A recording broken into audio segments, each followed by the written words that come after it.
The world's strangest animals, the wrinkly, toothy, and downright bizarre, have a secret weapon: your brain. Even if you don't want to love them, something deep inside you already does. That flabby blobfish, that bug-eyed axolotl, they trip an emotional wire you didn't even know existed. The truth is, your brain is quietly feeding you affection, disguised as confusion. This built-in cuteness detector sounds like sci-fi, but your emotional responses suggest otherwise. When you look at nature's goofiest faces and feel a strange warmth or even pity, it's not random, it's design. But whose design? And why? Why do these nature's misfits go viral on social media? Why do our instincts tell us to love them? And most importantly, why does our obsession with cuteness sometimes hurt the animals we claim to adore? To understand that, we need to dig into where this instinct comes from. Welcome to Why Theories. Surveys suggest that 40% of people would save their pet in a situation between the life of a stranger and that of a dog, and even a pig. So let's test your empathy. Imagine two boats are sinking. One carries two dogs, the other a stranger. You can only save one. According to a story, when a child was asked this question, his answer was blunt and immediate. I quote, "Save the dogs," said the 11-year-old. "They are innocent and I love mine." At first, it feels like a personal attachment story. A child picking familiarity over a stranger. But research says there's more to it. Our preference for animals is rooted in our biology. In the 1940s, Austrian zoologist Konrad Lorenz coined the term baby schema to describe why humans are drawn to big eyes, round faces, and chubby cheeks. These features flip a biological switch, triggering our instinct to protect and nurture, no logic required. We're hardwired to protect anything that looks like a baby. Wait, what's going on with his eyes? Oh, they're getting bigger. Oh, kitty! You gotta trust him. Look at those eyes.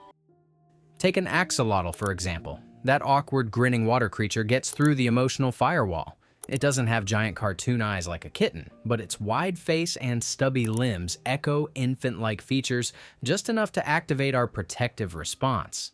That's why it's considered one of the world's weirdest, but also cutest animal. So, no, it's not just about liking cute things, it's about survival wiring. We're designed to love what looks helpless. And to protect something, we have to love it first. But here's the twist. Sometimes the love we give isn't as selfless as you would think. We have our own selfish reasons for this attention towards these animals. A life or death reason per se. Throughout most of human history, noticing animals fast could mean the difference between life and death, or rather, dinner and death. And this instinct stayed with us. A study from Caltech revealed that the right side of the amygdala, the part of your brain responsible for processing emotion, responds intensely to animals. Cute or creepy, it doesn't matter. Some brain cells only fired when subjects viewed animals, not people or objects. One neuron even earned the nickname the Peter Rabbit cell. Think about that. Some parts of your brain are wired to respond more to a pig than to a person. They don't only have a special place in our hearts, but also in our heads. So, it's no surprise that on social media, animal accounts rake in millions of views, and we can't look away. But here's where things get strange. In today's world, cuteness isn't what it used to be. The line between weird and cute is blurrier than ever. Social media celebrates the bizarre. Influencers flaunt their pugs and French bulldogs with exaggerated features that tug our instincts. Why? Because they're so weird. They're endearing. While traditional beauty grabs us with softness and symmetry, ugly cute works differently. It gets us to laugh first, then feel a strange affection afterward. Psychologists call this a mediated emotional response. Basically, the humor opens the door and empathy sneaks in right after. That's why Dogpool, the dog from the Deadpool movie, has fan art while hairless cats become online icons. At first glance, it looks like a win for the misfits. But here's the twist. This attention doesn't always mean better treatment. In fact, this popularity has a darker truth. The more we love certain features, like baby eyes or flat faces, the more we demand them. And that demand has consequences. Selective breeding, the modern trend, where aesthetic qualities like short muzzles and baby-like features are prioritized, a trend that took off in the late 20th century and still thrives today. But there's a cost. Breeds like French bulldogs and pugs suffer from severe breathing and eye conditions, all because we've bred them to look like living plush toys. Their cute faces come with set-back noses and shortened airways, traits that make even sleeping a struggle. More and more veterinarians are urging people to choose health over aesthetics. But what if we've misunderstood ugly all along? These creatures we label as ugly were never meant to look good for us in the first place. What if these oddities were nature's own design?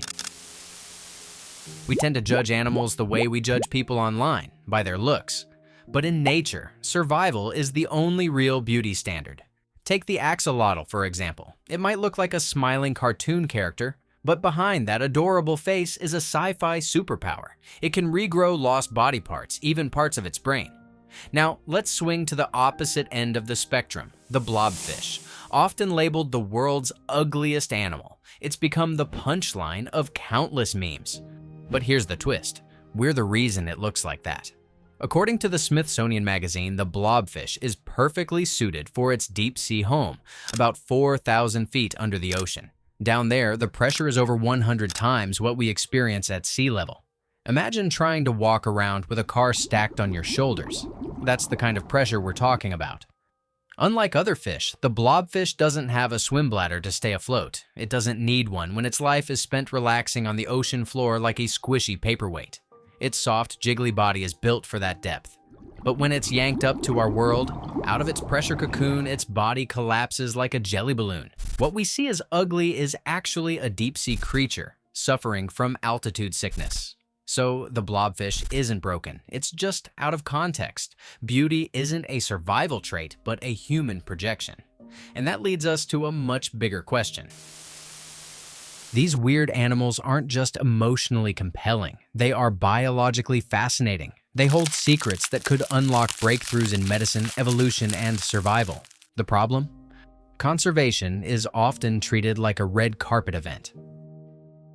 According to the creators of the Ugly Animal Preservation Society, species that aren't conventionally beautiful receive less funding and protection, even when they're equally endangered.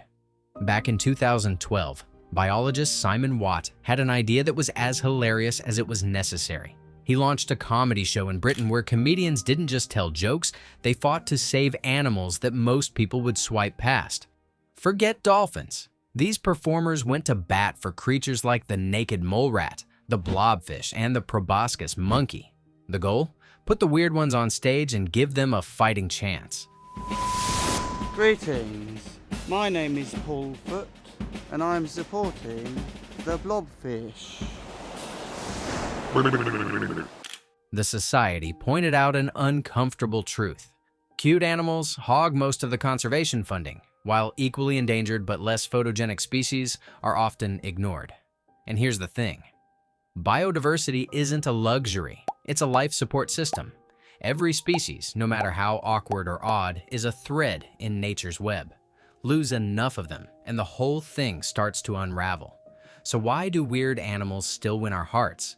Because deep down, we know beauty isn't just what pleases our eyes, it's what expands our understanding. Nature isn't here to please our eyes, it's here to challenge them.